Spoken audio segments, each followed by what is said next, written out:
Ganito kasinungaling ang amo ng isang OFW sa Jeddah, Saudi Arabia. Tinangkang taniman ng kasong pagnanakaw at kasong pagkakautang itong ating kababayan. Sa laysay nito, pinipilit umano siyang pinapipirma ng kanyang among babae at among lalaki sa papel kung saan nakasaad na may utang siyang nagkakahalaga ng 1,500 Saudi Riyal at 800 Riyal sa kanyang among babae. Nahumantong umano sa sakitan sa pagpupumilit ng amo nitong paaminin siya sa kasalanang hindi naman niya ginawa.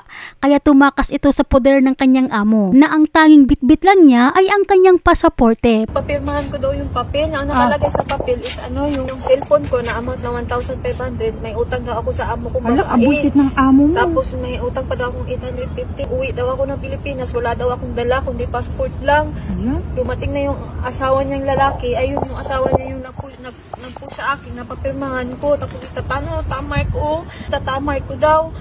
Hindi ko sana pipirmahan, pinipilit niya ako.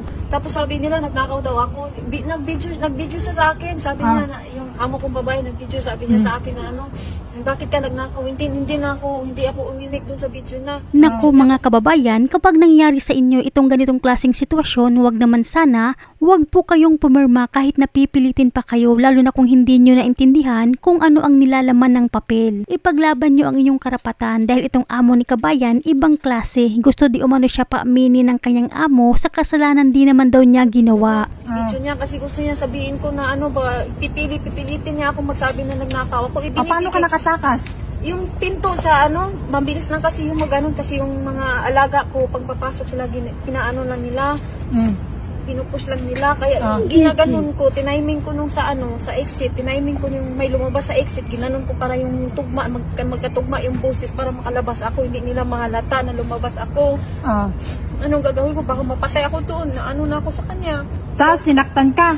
Saan yung inano mo? Saan yung ano mo? Dito. May tawag sa Tagalog yun Lamat. Inano niya ako. Tinalo ka niya? Oo, kinalo niya ako. Sabi niya, bakit daw ako nagnakaw? Sabi ko, hindi ko naman yun ninakaw. Pinagbibigay man yun. Sa ngayon, hindi na umano ito makontak. Wala na umanong balita ang mga OFWs na nakakausap nitong ating kabayan. Kaya't nag-alala ngayon ng husto si Kaagapay Kabong Concha. Nag-post ito sa kanyang Facebook account na may caption na, "Ate, yung nasa video sa Jeddah. Kung nakauwi ka, paki-message po ako. Gusto namin na malaman kung okay ka na ba. Baka nakita nyo siya mga kababayan. Mangyaring makipag-ugnayan po kayo sa kaagapay ng mga OFWs Kabong Concha."